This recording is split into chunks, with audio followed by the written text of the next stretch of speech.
आपण टोटल 10 म्हशी आणि एक रेडा घेतलेला आहे। त्याच्यामध्ये कमीत कमी पैशाची म्हैस 1,25,500 ते 1,64,000 पर्यंतच्या म्हशी आपण घेतलेल्या आहेत। कमीत कमी दूध म्हटलं तर 12 लिटर ते 18 लिटर पर्यंत आपण म्हशी घेतलेल्या आहेत। त्यामुळे मुरा ब्रीड ही दुधासाठी चांगली। चुकीची कुठलीही गोष्ट इथं केली जात नाही, फसवलं कोणालाही जात नाही। तुम्हाला म्हैस दाखवल्यानंतर तुम्हाला तिचं दूध, तिची कॅपॅसिटी, तिची रेंज किती आहे त्यानुसार त्याचा हिशोब लावला जातो। कॅपॅसिटी 10 लिटर 12 लिटरपासून ते 18 लिटर 20 लिटरपर्यंत आहे। मी तर सलग 3-4 वर्ष झालं इथं येतोय, मला अजूनपर्यंत कुठलाही दगा नाही, धोका नाही, कुठलं काही नाही।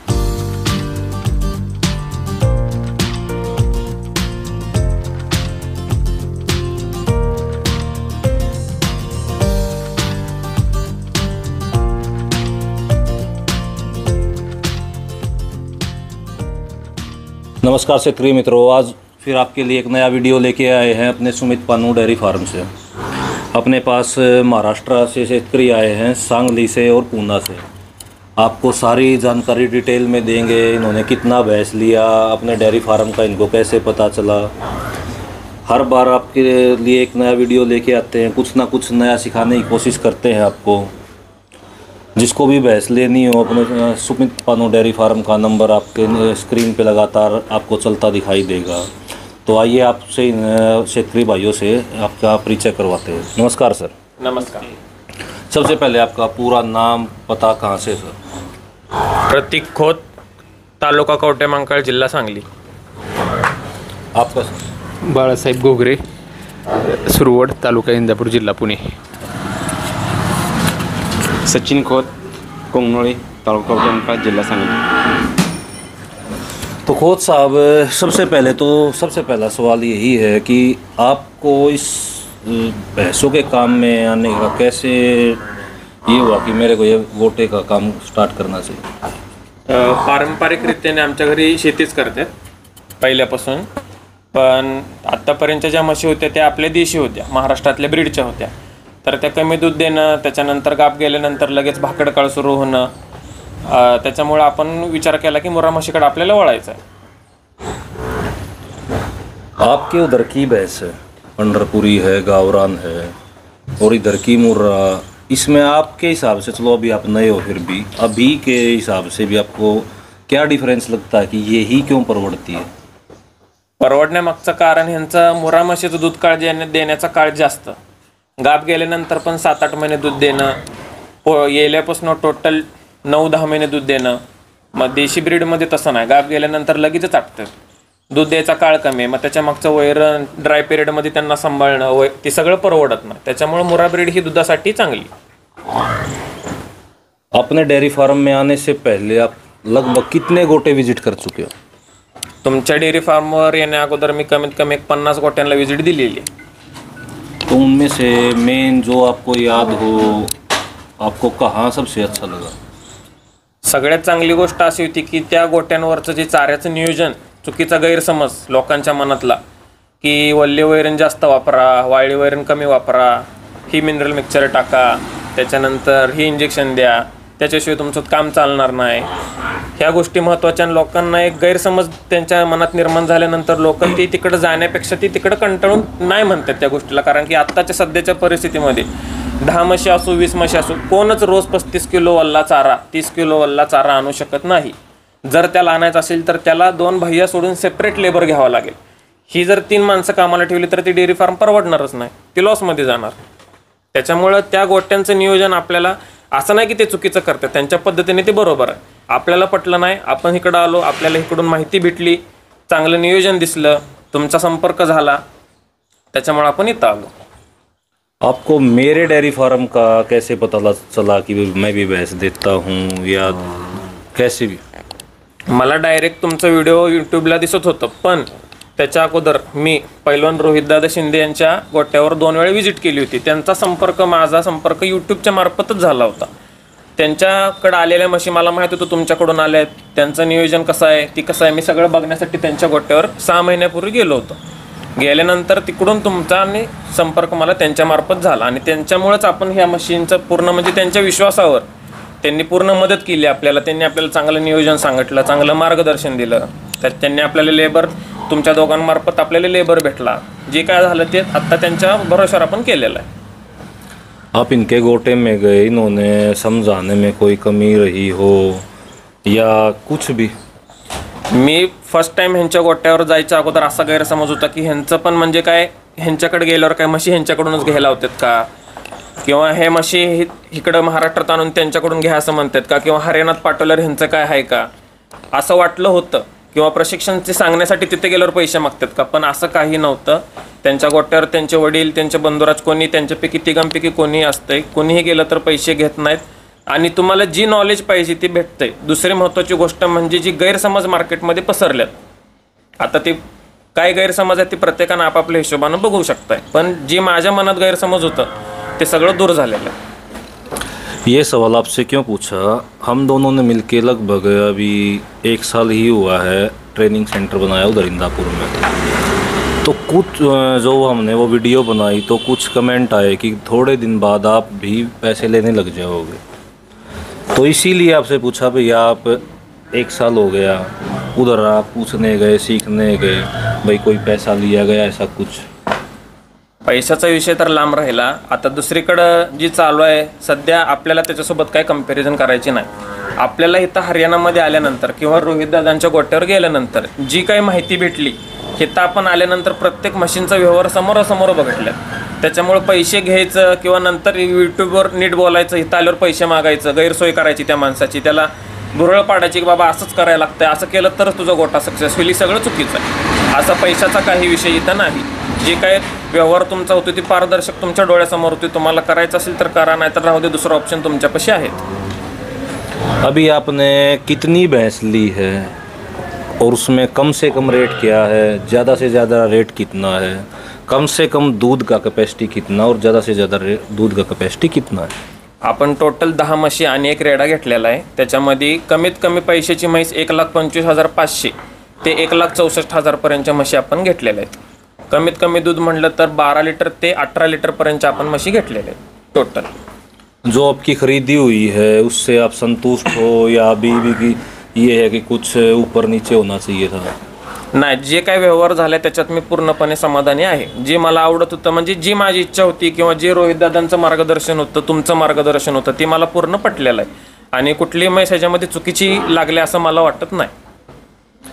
कई बार सुनने को मिलता है हरियाणा में धोखाधड़ी होती है, ज़बरदस्ती करते हैं, भैंस बदल दी जाती है, ऐसा कुछ आपको अपने डेयरी फार्म में? दूसरों का देखो, मैं नहीं बोलता हर जगह हर जैसा आदमी होता भी होगा, मैं ये नहीं बोलता कि नहीं होता, वो भी महाराष्ट्र झूठ बोल रहा है, लेकिन अपने इधर आपको ऐसा कुछ देखने को मिला?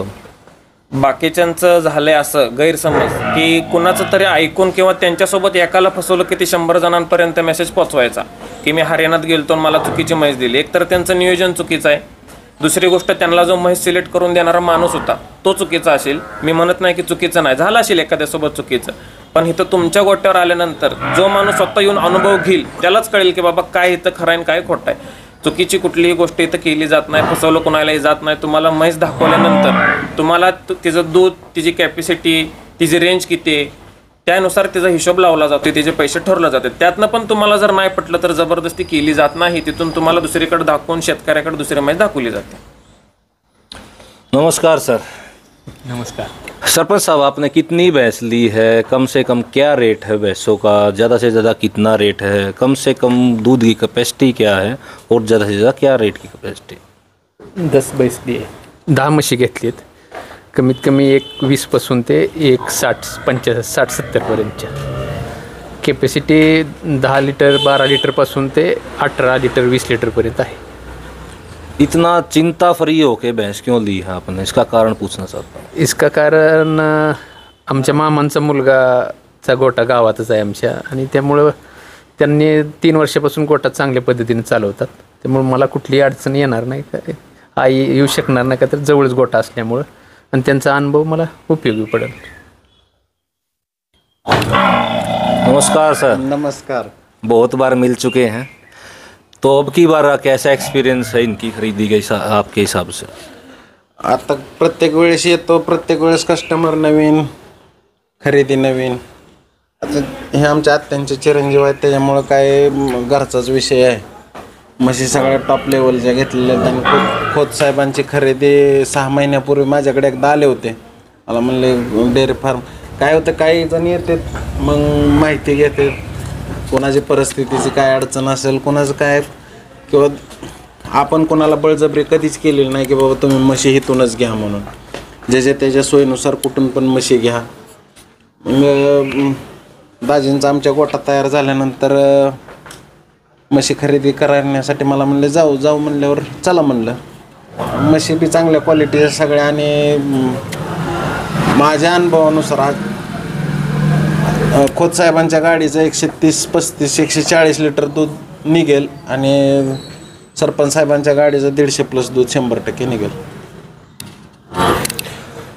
अभी इनकी खरीदी हो गई है, आगे जो भी भाई भैंस लेना चाहता है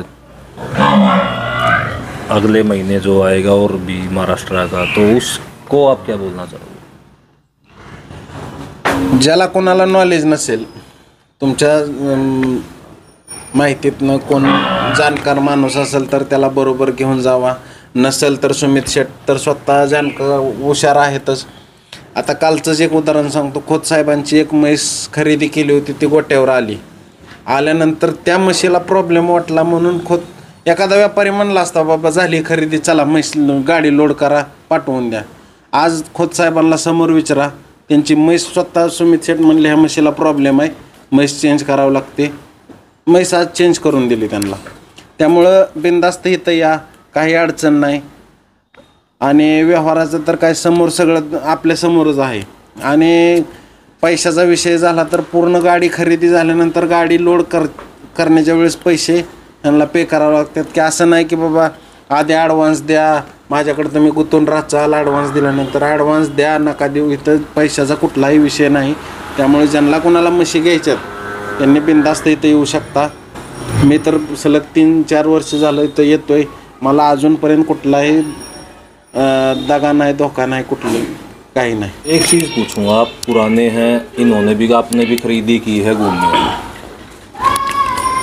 बहुत सी बातों में उधर लोगों को मुर्रा की जानकारी नहीं है, तो उधर का वो बहुत से व्यापारी हैं जो क्या बोलेंगे, पूछ के पीछे से भैंस की चमड़ी पकड़ी, पतली चमड़ी की भैंस है, या गोल सींग दिखा तो मुर्रा है. आपके हिसाब से मुर्रा क्या है? पहले तो आप मुर्रा दिसाया का पितळ बी सोनच दिसते, फक्त त्यातली फरक पाहिजे.